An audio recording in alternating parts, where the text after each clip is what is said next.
penal 1, né, a segunda fase, e depois nós teremos os questionários também para que a gente possa analisar. Vamos agora aos crimes culposos, né, que a gente aí já vai encerrando depois do culposo, pré-doloso, e a gente vai encerrando a nossa participação sobre esse assunto. Os elementos do fato típico do crime culposo são os seguintes. Vamos lá, gente? São os seguintes: conduta voluntária,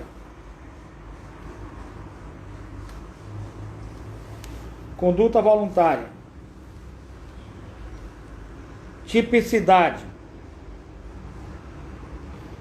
resultado involuntário, nexo causal, quebra do dever de cuidado objetivo. E essa quebra do dever de cuidado objetivo, ela se dá nas seguintes circunstâncias: 2 pontos. Por imprudência, por negligência ou por imperícia. Depois nós teremos previsibilidade objetiva do resultado,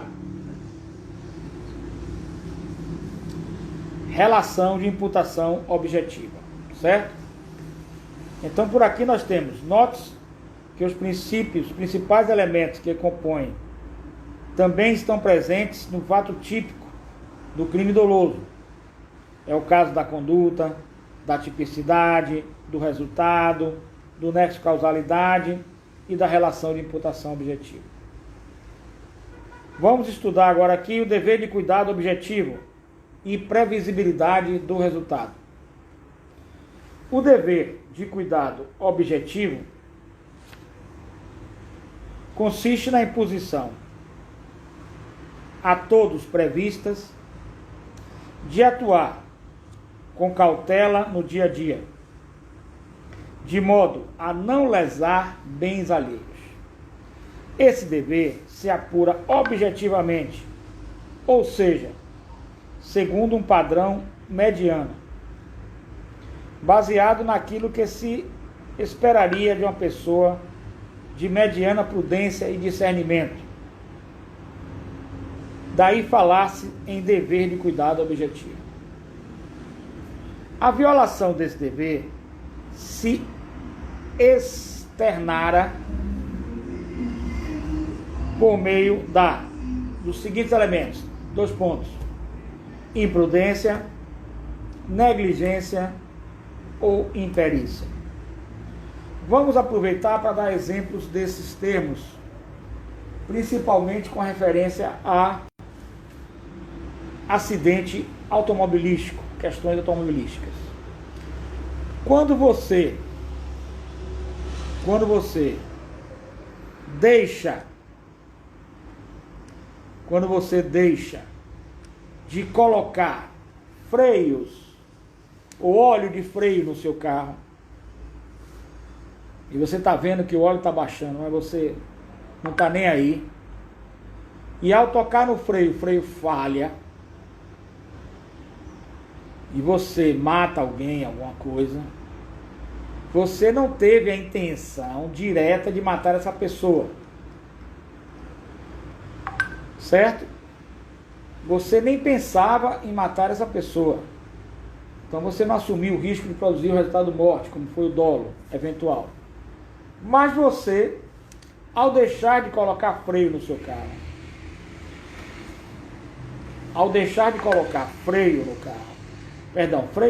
óleo de freio no carro, você está assumindo a sua negligência. Você é uma pessoa negligente. Você negligenciou um dever de cuidado objetivo, certo? Existindo aí a previsibilidade de um resultado, certinho? Na negligência. Quando você coloca o seu veículo numa pista de 80 e você passa a andar com 110, e você passa rapidamente de uma pista para outra sem dar o sinal, você estará sendo imprudente. Quando você resolve fazer uma cirurgia em uma pessoa,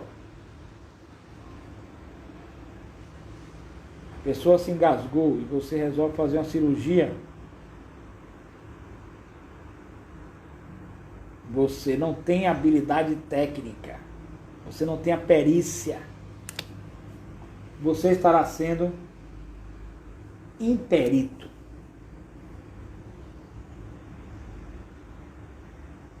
Quando você não tem a carteira de habilitação para dirigir um veículo, um caminhão, por exemplo, e você pega o caminhão e sai para dirigir, você estará sendo imperito.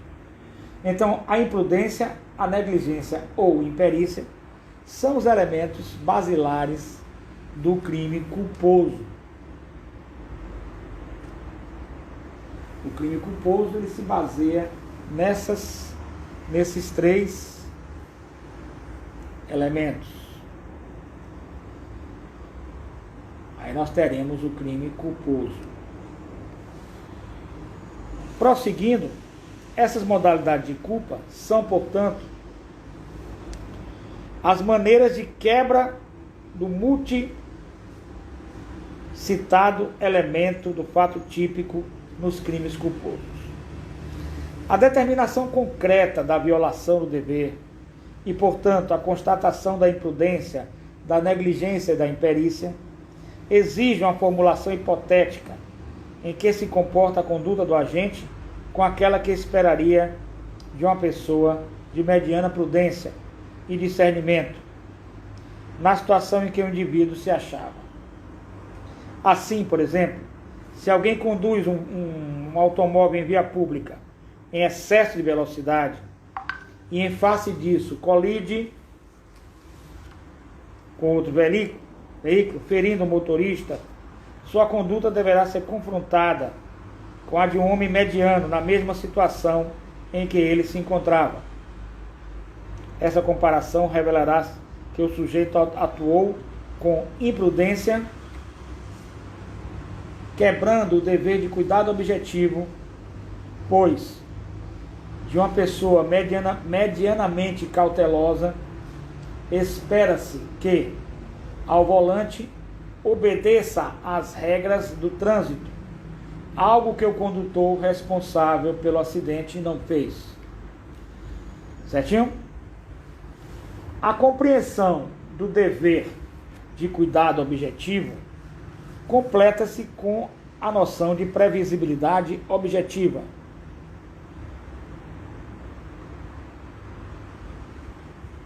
Completa-se com a noção de previsibilidade objetiva. Outro elemento do fato típico do crime culposo.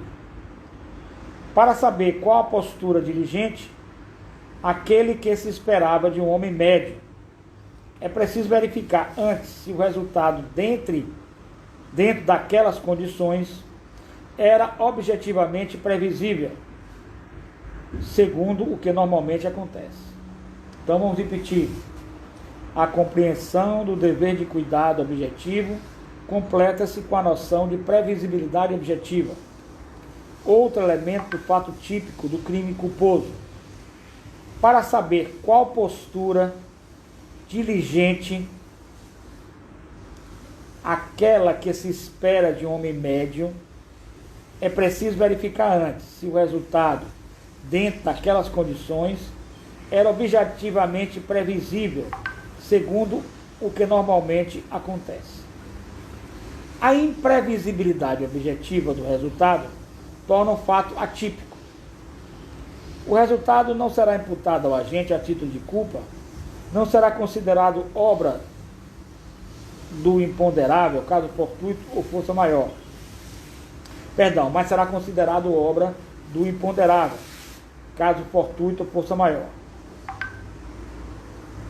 Por previsibilidade objetiva, em suma, deve-se entender a possibilidade de antever o resultado nas condições em que o fato ocorreu. A partir dela é que se constata qual o dever de cuidado objetivo. Afinal, a ninguém se exige o dever de evitar algo que uma pessoa mediana não teria condições de prever. Então, uma pessoa mediana tem condições de prever aquilo? Sim, homem médio. Aí nós temos o segundo elemento, previsibilidade objetiva. Cuidado objetivo e previsibilidade objetiva. Um homem médio, em condições normais, não tinha condições de prever, aí nós estamos diante de um fato atípico na questão da culpabilidade. Certinho, gente? A previsibilidade objetiva, como já foi anteriormente visto, é aquela determinada segundo o critério de uma pessoa de mediana prudência e discernimento. A exigência aí de uma pessoa de mediana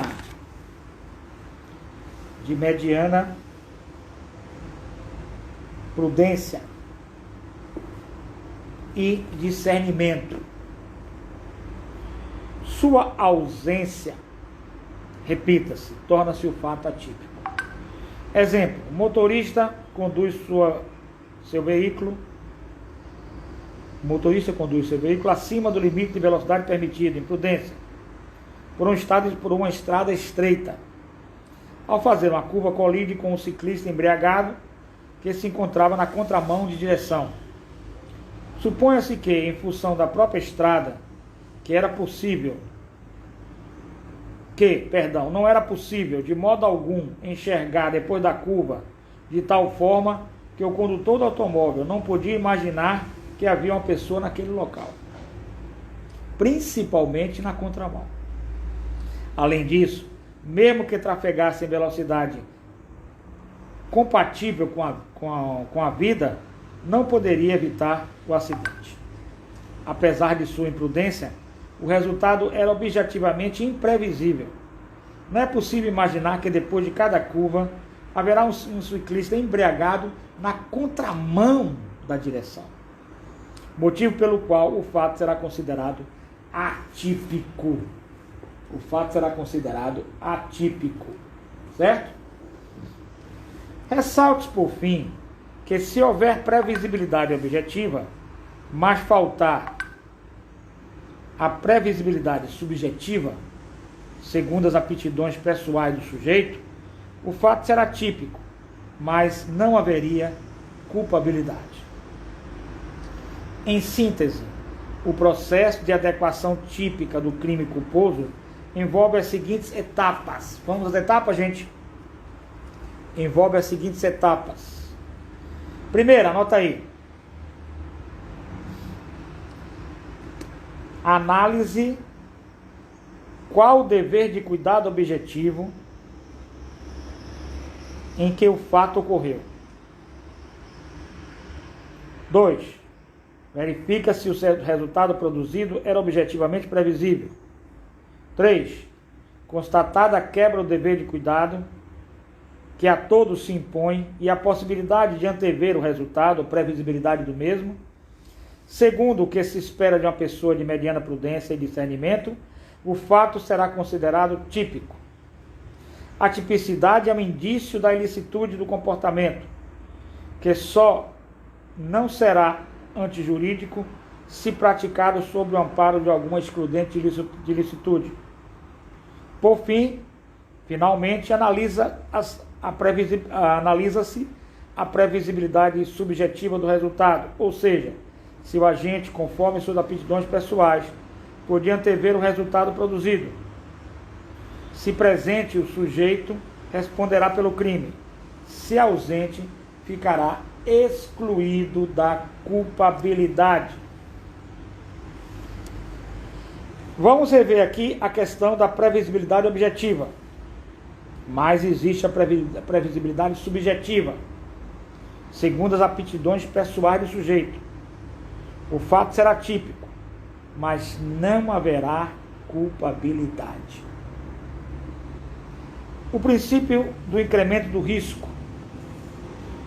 Esse princípio, ligado à teoria da imputação objetiva, busca substituir o critério anteriormente estudado, quebra o dever de cuidado objetivo, pela ideia de incremento do risco. Para Rochin, pioneiro nessa avaliação, o intérprete deve adotar o seguinte procedimento: 1. Examinar qual a conduta de todos esperada de acordo com os princípios do risco permitido. Examinar qual a conduta de todos esperada de acordo com os princípios do risco permitido. 2. Compará-la com a do agente, com o escopo de verificar se ele aumentou o risco ao bem. Constatando-se o incremento do risco, haverá culpa, de modo que o sujeito responderá pelo resultado produzido, se prevista a forma culposa. Caso contrário, não haverá crime. Em nosso modo de ver, o princípio acima analisado não exclui o critério tradicional. Antes de afastá-lo, complementá-lo. Ou seja, complementa-o. Modalidades de culpa. Resumindo, o que vale mesmo é o cuidado objetivo e a previsibilidade objetiva. As modalidades de culpa que a gente já viu, elas são formadas por 3 modalidades no nosso Código Penal, artigo 18, inciso 2. Imprudência, negligência e imperícia. São a rigor as 3 formas pelo qual o indivíduo pode violar o dever de cuidado subjetivo.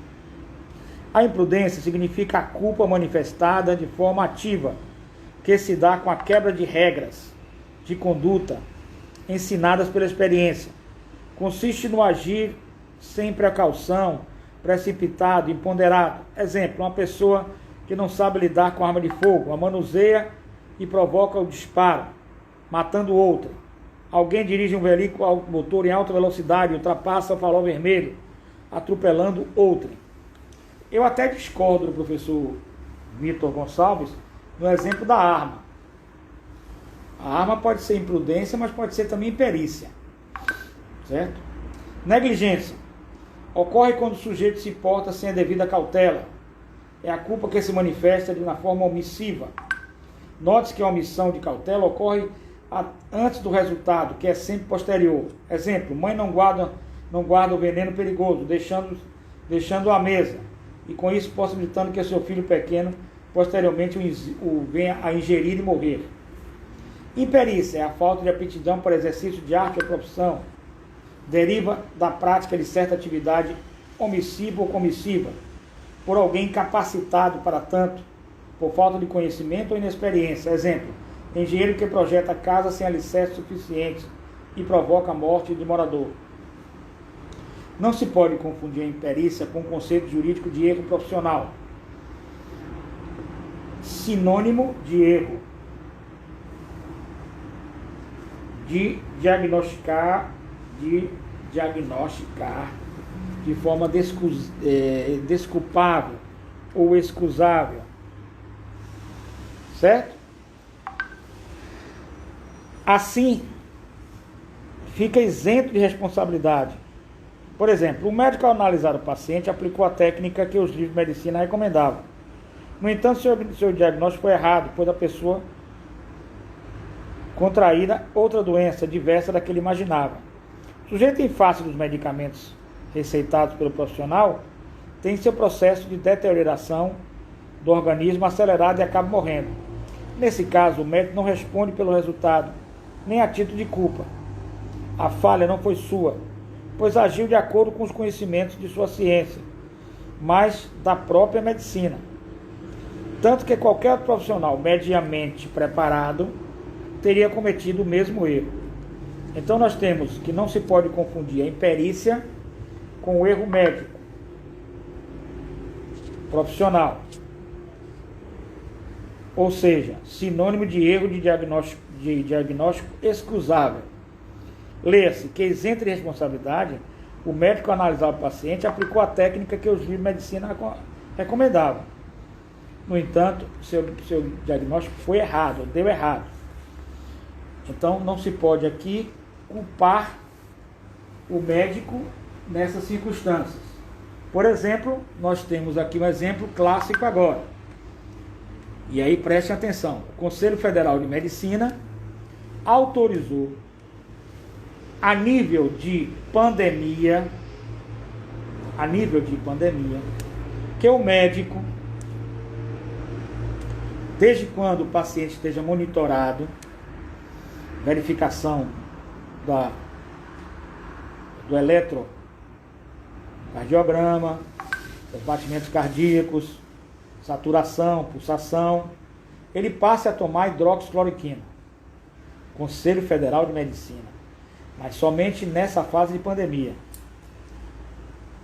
O médico, ao usar a hidroxicloroquina, que nós já sabemos, inclusive hoje passou no jornal, que o FDA, que é como se fosse a Anvisa, nos Estados Unidos, o FDA, que é como se fosse a Anvisa no Brasil, passou agora no jornal pela manhã e ontem à noite, suspendeu o uso de hidroxicloroquina nos Estados Unidos, de forma em massa. Vários experimentos e experiências têm demonstrado que a hidroxicloroquina não resolve nada contra... Eu tenho um trabalho sobre isso, eu faço pós-graduação de microbiologia, sou pós-graduando em microbiologia, então prova-se que a hidroxicloroquina não tem nada a ver. E quando você usa o medicamento, você tem que usar riscos e benefícios. Se os riscos forem muito maiores que o benefício, você não vai utilizar. Então a hidroxicloroquina provoca riscos como arritmias cardíacas, disfunções do coração, podendo levar ao infarto, a questão da cegueira, a atuação nos olhos, que pode levar à cegueira lateral e é irreversível, a questão da disfunção hepática, a questão da paralisia renal, enfim, diversos efeitos colaterais que podem levar o paciente à morte ou ter sequelas irreversíveis. Então, o Conselho Federal de Medicina determinou que os médicos podem, na pandemia, utilizar a hidroxicloroquina, dependendo do caso e acompanhando o paciente. O paciente tem que assinar um termo de anuência para usar a hidroxicloroquina, que anue sobre os riscos que está correndo, embora o paciente seja leigo, confie na parte técnica do médico. Se por um acaso o médico utilizar uma dose maior da hidroxicloroquina ou não observar esse monitoramento dos batimentos cardíacos quanto a uma possível arritmia, ele terá cometido um erro médico. Neste caso, perante até meu entendimento do Conselho Federal de Medicina, este erro será desculpável, excusável diante da situação da pandemia, já que o remédio não tem a hidroxicloroquina junto com azitromicina ou a cloroquina, não tem nenhuma, vou repetir, não tem nenhuma evidência científica de que possa trazer resultados para a Covid-19. Apenas existem alguns indícios, posto que o paciente se recuperou. Mas se recuperou como? Pelo uso da hidroxicloroquina? Não. Ele se recuperou porque seu sistema imunológico reagiu e ele ia se recuperar sem a hidroxicloroquina. Sem a hidroxicloroquina ele ia se recuperar. Então, nesse caso, o médico responde por um erro médico. Mas um erro médico excusável, desculpável. Isso perante o Conselho Federal de Medicina. Vamos ver se, na jurisprudência, se for acionado o médico na parte criminal ou civil, se os entendimentos poderão ser o mesmo ou se poderá ser levado ele à imperícia, já que ele, sabendo que agora a FDA, que é americana, a Anvisa, suspendeu, ele continua usando, complicado. Eu tenho um trabalho sobre hidroxicloroquina, vou botar lá no AVAR, porque o jurista ele tem que ser transdisciplinar, ele não pode ser bitolado, ele tem que entender de todas as áreas para ele poder justamente ser um grande jurista. Então fica essa controvérsia entre o erro médico e às vezes erro médico excusável, como o erro, como a culpa por uma imperícia. O médico pode responder também por negligência ou até mesmo por imprudência. Outra situação, o paciente, nós sabemos que a Covid-19 é um coronavírus, o SARS-CoV-2, é algo novo, é algo que nós não temos ainda nada que a gente possa se apegar para poder dizer que esse medicamento ou que essa doença tem um medicamento eficaz, tem um tratamento, os sintomas podem ser parecidos com outras patologias, o patógeno dele é ainda investigado. Então, por exemplo, o paciente pode chegar e apresentar uma síndrome respiratória aguda e ser ou não ser a Covid, certo? Então, o paciente pode apresentar sintomas leves, que podem ser parecidos com outras patologias, e o médico não poderá dizer que isso é algo de Covid ou de não Covid. E se ele diagnosticar como Covid-19, esse será um erro profissional excusável, desculpável, diante da situação inicial, que nós não temos conhecimento ainda sobre a questão da Covid-19. Certinho, gente? Alguma dúvida até aqui? Ficou dúvida, gente? Vamos continuar. Todo mundo calado, dormiram, foi? Todo mundo entendeu o que eu falei até aqui? Vamos lá. Culpa consciente e inconsciente, e diferença entre culpa consciente e dolo eventual. É muito importante. A distinção... Sidney, o que é isso que você colocou? Eu não entendi. Que sinal é esse? Ah, é sinal de ok, tá certo. A distinção entre culpa consciente e inconsciente tem relevo na dosimetria da pena. Na hora que você for aplicar a pena, ele tem essa dosimetria da pena, ela será relevante para a culpa consciente e inconsciente. Significa então que essa análise é posterior à constatação da imprudência, negligência ou imperícia. Assim, portanto, se o autor da conduta agiu de acordo com o dever de cuidado objetivo, não há crime algum. Se desrespeitou mediante uma das 3 modalidades de culpa citadas, e além disso encontra-se presentes os demais elementos necessários à imposição da pena, será caso de condenação, cumprindo ao julgador verificar se houve culpa consciente, com previsão do resultado, ou inconsciente, sem previsão do resultado, a fim de dosar a sanção cabível. Culpa consciente é a culpa com previsão do resultado. O agente pratica o fato, prevê a possibilidade de ocorrer o evento. Ele pratica o fato, prevê o resultado de ocorrer o evento. Porém, levianamente, confia na sua habilidade e o produz por imprudência, negligência ou imperícia. Ele prevê o resultado, certo? Mas ele acredita que não vai ocorrer. Vamos lá. A culpa inconsciente é culpa sem previsão. O agente age sem prever o resultado, que o resultado possa ocorrer. Essa possibilidade nem sequer passa pela sua cabeça. E ele dá causa ao resultado por imprudência.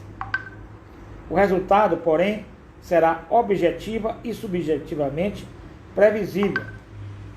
Certo? A culpa inconsciente é culpa sem previsão. O sujeito age sem prever que o resultado possa ocorrer. Não se pode confundir culpa consciente com dolo eventual. Em ambos, o autor prevê o resultado, tanto na culpa consciente como no dolo eventual, mas não deseja que ele ocorra. Porém, na culpa consciente, ele tenta evitá-lo, enquanto que no dolo eventual, ele mostra-se indiferente quanto à sua ocorrência, não tentando impedi-lo. Assim, por exemplo, se o agente dirige um veículo perigosamente em alta velocidade e vê um pedestre atravessando a rua, tentando sem êxito evitar o atropelamento, teremos culpa consciente. Se, na mesma circunstância, em vez de buscar evitar o acidente, o motorista continua com sua direção imprudente, pensando, se morrer, morreu, haverá dolo eventual. Então, na realidade, o dolo eventual, o agente assume o resultado, assume o risco do resultado ocorrer. Na culpa consciente, além de tentar evitar, ele acredita nas suas habilidades de que não vá ocorrer. Essa é a grande diferença. Certo? Vamos aqui aos graus de culpabilidade. Nós teremos graus de culpabilidade leve, levíssima e grave. A doutrina diverge acerca da relevância da graduação da culpa para fins de pena. Há, de um lado, aqueles que sustentam não haver nenhuma diferença o grau de culpa para fins de responsabilização criminal. Outros, por sua vez, afirmam ser o fato praticado com culpa grave mais reprovável do que o praticado com culpa leve, motivo porque a graduação influenciaria na dosimetria da pena expressa no artigo 59 do Código Penal. Por fim, aqui, gente, nós teremos o préter doloso. O préter doloso. O préter doloso, além dos crimes dolosos e culposos, reconhece-se um tertium genus, ou seja, um terceiro.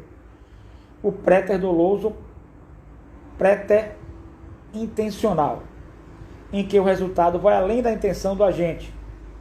Esse deseja um resultado, e o agente o atinge, mas sua conduta enseja outro resultado, outro evento, por ele não querido e decorrente, às vezes, de culpa. O sujeito atua com dolo no movimento inicial, havendo culpa no resultado agravador, além do pretendido. Diz-se tradicionalmente que existe dolo no antecedente e culpa no consequente. Gente, eu gostaria que vocês fizessem um estudo aí sobre, uma pesquisa sobre medida de segurança inimputável, que eu vou colocar uma pergunta sobre isso, e nós vamos então fechar com as questões agora. Vamos lá, gente? Vamos às questões?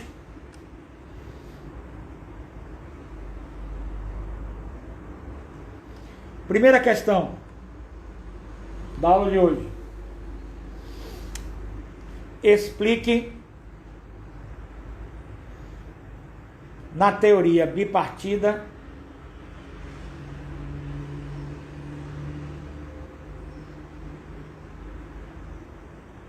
a culpabilidade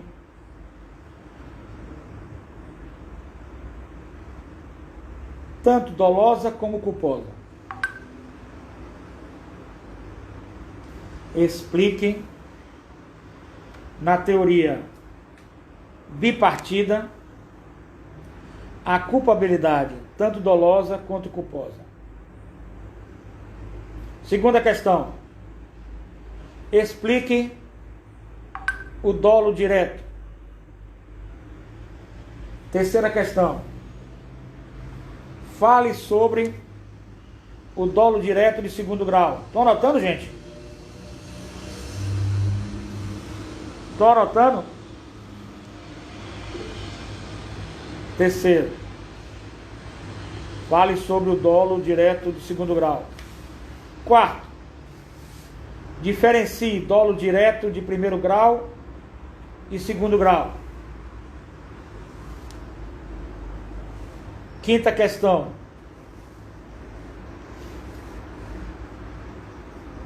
Fale sobre dolo de perigo.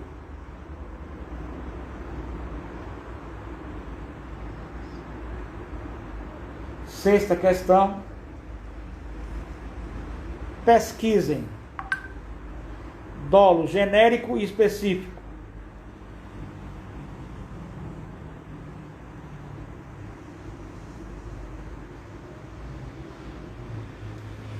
Sétima questão. Esmiuçar o dolo eventual.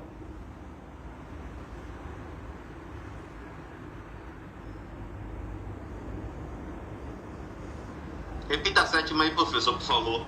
É a última, né? Esmiuçar o dolo eventual. Esmiuçar. O dolo eventual. Oitava questão. O dolo eventual vai para o júri popular? Exemplifique. Oitava, né? Nona.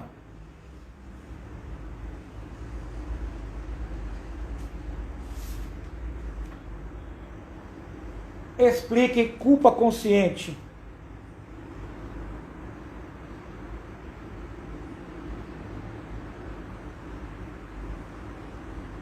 Décima questão.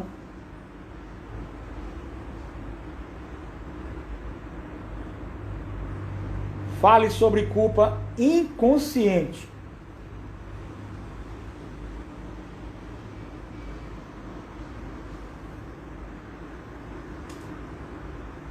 A nona é culpa, fale sobre culpa consciente.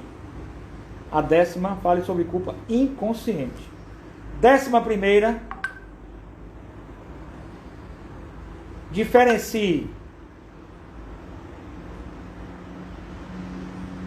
dolo eventual de culpa consciente. Exemplificando nos crimes de trânsito. Essa qual é? A 12ª, né? Né, gente? 12ª? 11ª. Primeira. 12ª.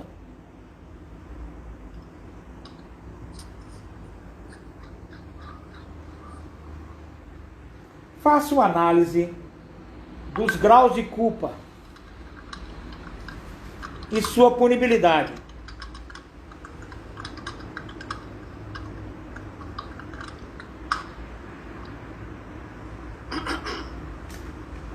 Décima terceira, dissecar crime préter doloso. Dando exemplo.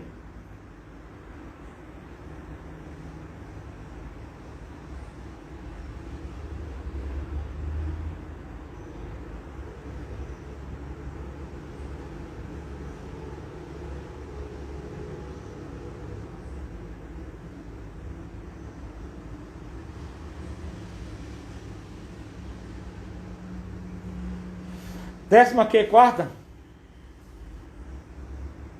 Ou terceira? Quarta. 14ª. Façam análise sobre a inimputabilidade e as medidas de segurança.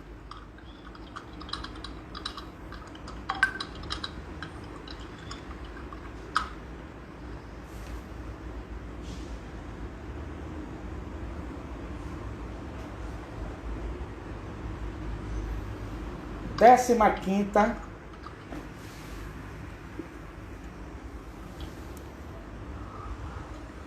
fale sobre as modalidades de culpa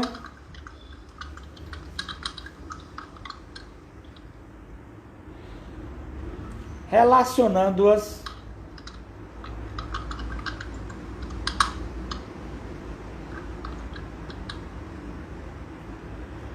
com o cuidado objetivo e a previsibilidade objetiva.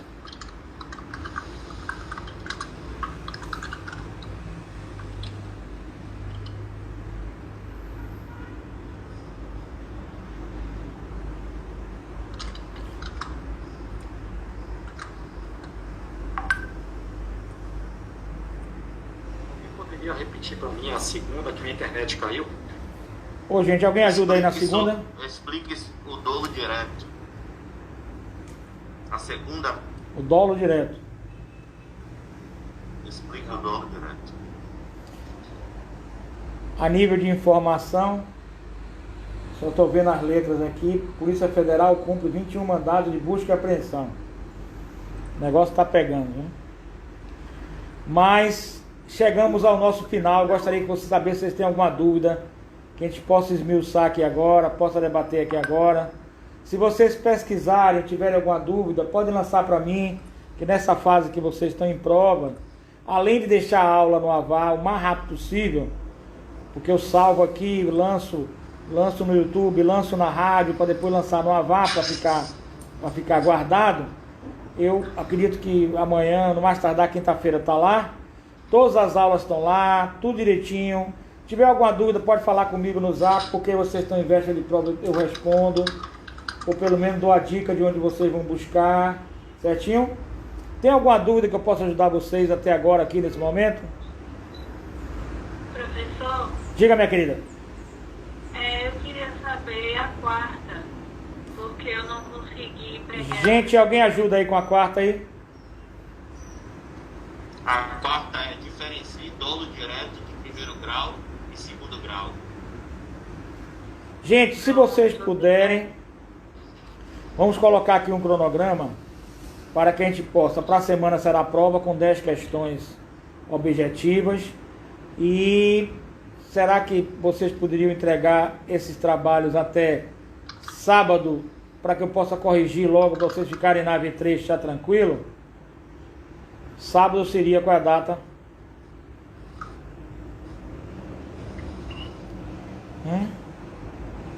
AV3 é quando? Sábado agora? Não, sábado desse é 8. AV3 é quando? Dia 4 de julho. Então nós temos a nossa prova que é para a semana, quando é? Final de semana para a semana parece que é 28, 29 e 30, né? 4 de julho seria 1, 2, 3, 4. É quinta-feira, né?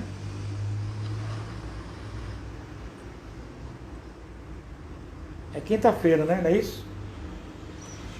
Bom, vamos fazendo aí o mais rápido possível que vocês puderem entregar. O mais rápido possível eu vou lançar a nota de vocês, legal? Precisa então da colaboração de vocês. Não vou poder ficar prorrogando o questionário, nem os trabalhos. Quem não puder, paciência, porque senão eu atrapalho, acabo atrapalhando outras pessoas, entendeu? Certo? Então o máximo que vocês puderem entregar, eu flexibilizo bastante.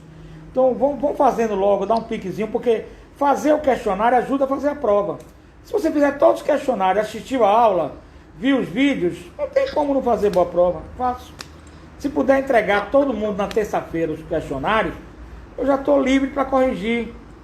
Já posso lançar logo a nota de vocês, passar a régua. Legal? Certinho, gente? Tá, professor, os trabalhos estão no AVA? Não, todos os trabalhos são...